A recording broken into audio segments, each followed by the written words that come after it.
Hi hello வணக்கம் மக்களே. இது திரைநிலா ஆடியோ நாவல்ஸ் வழங்கும் உன் அருகில் வருகையில் நாவல். வாசிப்பது நான் சரண்யா சம்பத். வாங்க கதைக்குள்ளே போகலாம். அத்தியாயம் 27. ஆமாம் தம்பி, நீங்கள் எப்படி சுமித்ராவை பார்த்தீங்க? இந்தாங்க காப்பி தண்ணி குடிச்சுக்கிட்டே சொல்லுங்கள். வீராசாமி கனகவள்ளி கொண்டு வந்த காஃபியை வாங்கி ஹரிஹரனிடம் கொடுத்தவாறு விரும்பினார். கிராமப்புறங்களில் அது ஒரு வழக்கம். பெண்கள் நேரடியாய் அந்நியரிடம் காஃபி டம்ளரை கொடுக்க மாட்டார்கள். தன் வீட்டு ஆண்களிடம் கொடுக்க சொல்வார்கள். தன் கையில் கொடுக்கப்பட்ட காஃபி தண்ணி டம்ளரை பார்த்து ஹரிஹரன் மலைத்து போனான். சின்னஞ்சிறு காஃபி கோப்பையில் முக்கால் பகுதி கூட இல்லாமல் காஃபி அருந்தி பழகியவன் அவன். இப்போது அவன் கையில் கொடுக்கப்பட்ட காஃபி டம்ளரோ மிக பெரியதாய் இருந்தது.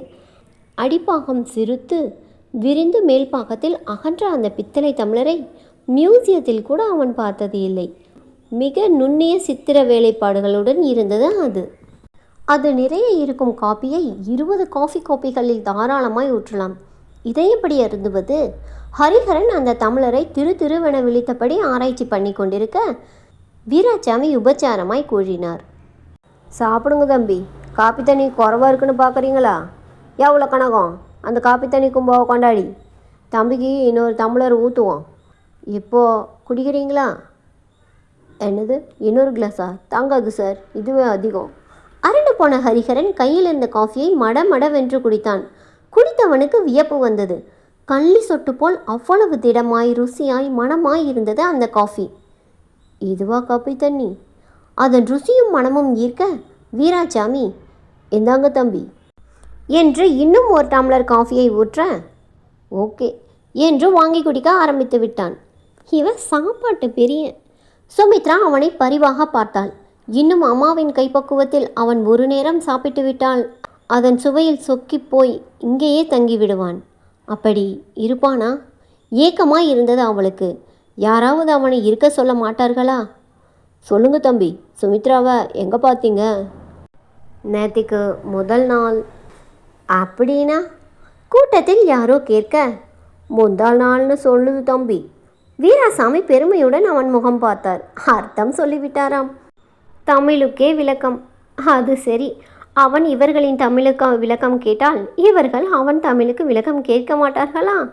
சுமித்ரா தனக்குள் சிரித்து கொண்டாள். Yes, you are correct. நாங்கள் காரில் வந்துட்டு இருந்தோம். நாங்களா? சுமித்ரா விழித்தாள். யார் யார்? நாங்கன்னா யாரு தம்பி? கூட்டத்தில் கேட்டார்கள். My sister, my mom and I. இப்போது வீராசாமிக்கு விளக்கம் சொல்ல தெரியவில்லை. சிஸ்டர்னா தங்கச்சி, மாமுனா யாரு? மாமாவா? தம்பியும் அவரோட தங்கச்சியும் மாமாவும் வந்தாங்களாம்.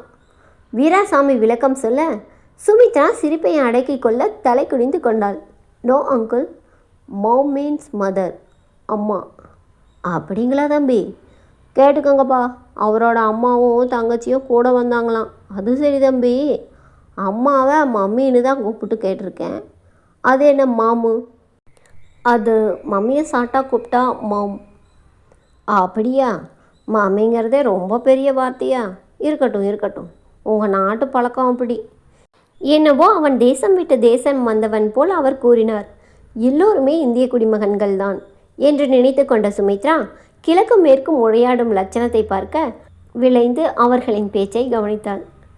That's time was night time uncle. அது ராத்திரி போலதான்ப்பா. அந்த மிடில் ஆஃப் த ரோட் ஒரு பொண்ணு மயங்கி கிடக்கிறா. கேட்டிங்களா ஜனங்களா? நடு ரோட்டில் நான் பெத்த பொண்ணு மயக்கம் போட்டுருச்சான். என் சாமி, என் குல தெய்வம். Don't worry uncle. சரி தம்பி சரி தம்பி, நான் கவலைப்படலை. அப்புறம் தெனியில் எங்களுக்கு தெரிஞ்ச டாக்டர்கிட்ட காமிக்கலான்னு போனோமா, அதுக்குள்ளே உங்கள் பொண்ணுக்கு மயக்கம் தெளிஞ்சிருச்சு. என் பொண்ணுக்கு ஒரு குறையும் வராது தம்பி. பட் அவங்க திரும்பவும் வந்துடுவாங்களோன்னு பயம். பிகாஸ் எங்கள் கார் போன வழியில் அந்த ரோட்டில் ஒரு 10-20 ஆட்கள் இருப்பாங்க. கரும்பு காட்டுக்குள்ளே யாரையோ தேடிட்டு இருந்தாங்க. வேறு யார்? என் பொண்ணைத்தான் தம்பி. நான் வேற காரை விட்டு இறங்கி போய் அவங்கக்கிட்ட வழி கேட்டேன். ஏன் தம்பி, உங்களுக்கு வழி தெரியாதா? ரோட்டில் கலாட்டாங்கிறதால சாட்வேல வந்தேன் அங்கிள். தம்பி குறுக்கு வழியில் போச்சான். அதனால் அப்போவே உங்கள் வீட்டுக்கு உங்கள் டாக்டரை கொண்டு வந்து விடுறதுக்கு ரொம்ப ரிஸ்க்குன்னு பயந்தோம். என் மகளை அப்போவே கொண்டு வந்து விட்றது ஆபத்துன்னு தம்பி நினச்சிச்சான். ஸோ நாங்கள் மூணாருக்கு போயிட்டு இருந்ததால் எங்களோட பாதுகாப்பாக உங்கள் பொண்ணும் இருக்கட்டும்னு அழைச்சிட்டு போயிட்டோம். மூணாறு தான் உங்கள் சொந்த ஊரா தம்பி? நோ அங்கிள், அங்கே என் சொந்தக்காரரோட எஸ்டேட் இருக்குது, அங்கே போயிட்டு இருந்தோம். எஸ்டேட்டா? தம்பி பெரிய பணக்காரரு போல். தம்பி எங்கே வேலை பார்க்குறீங்க? ஆயிரக்கணக்கான நாட்களுக்கு வேலை கொடுத்துட்ருக்கேன் அங்கிள். எனக்கு பாண்டிச்சேரியில் கிரானைட் பிஸ்னஸும் சென்னையில் இம்போர்ட் எக்ஸ்போர்ட் கம்பெனியும் இருக்குது.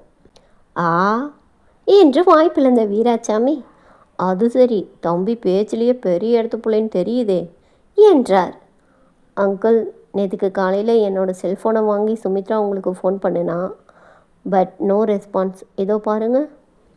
ஹரிஹரன் தன் செல்ஃபோனை எடுத்து டயல் பண்ணிய ஃபோன்களின் நம்பர் வரிசையில் அவர்கள் வீட்டு நம்பர் இருந்ததை காண்பித்தான்.